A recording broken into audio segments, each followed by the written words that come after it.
We have an obligation to every last victim of this illegal aggression because all of this carnage has been done in our name. Since World War II, 90% of the casualties of war are unarmed civilians, a third of them children. Our victims have done nothing to us. From Palestine to Afghanistan to Iraq to Somalia to wherever our next target may be, their murders are not collateral damage. They are the nature of modern warfare. They don't hate us because of our freedoms. They hate us because every day we are funding and committing crimes against humanity. The so-called war on terror is a cover for our military aggression to gain control of the resources of Western Asia. This is sending the poor of this country to kill the poor of those Muslim countries. This is trading blood for oil. This is genocide, and to most of the world, we are the terrorists. In these times, remaining silent on our responsibility to the world and its future is criminal. And in light of our complicity in the supreme crimes against humanity in Iraq and Afghanistan and ongoing violations of the UN Charter and international law, how dare any American criticize the actions of legitimate resistance to illegal occupation?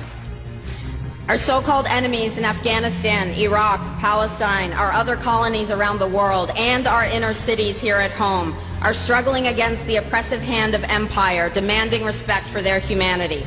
They are labeled insurgents or terrorists for resisting rape and pillage by the white establishment, but they are our brothers and sisters in the struggle for justice. The civilians at the other end of our weapons don't have a choice, but American soldiers have choices. And while there may have been some doubt 5 years ago, today we know the truth. Our soldiers don't sacrifice for duty, honor, country. They sacrifice for Kellogg, Brown, and Root.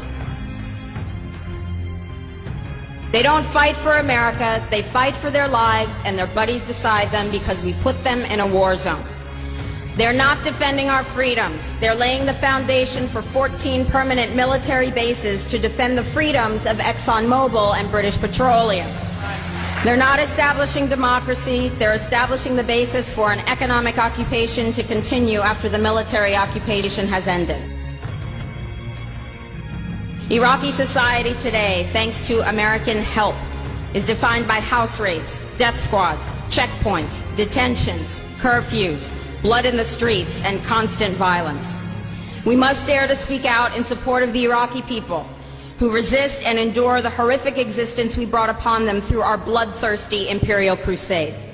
We must dare to speak out in support of those American war resistors, the real military heroes who uphold their oath to defend the Constitution of the United States against all enemies, foreign and domestic, including those terrorist cells in Washington, D.C., more commonly known as the legislative, executive, and judicial branches. Frederick Douglass said, "Those who profess to favor freedom and yet depreciate agitation are people who want crops without plowing the ground. They want rain without thunder and lightning. They want the ocean without the roar of its many waters." The struggle may be a moral one, or it may be a physical one, or it may be both, but it must be a struggle.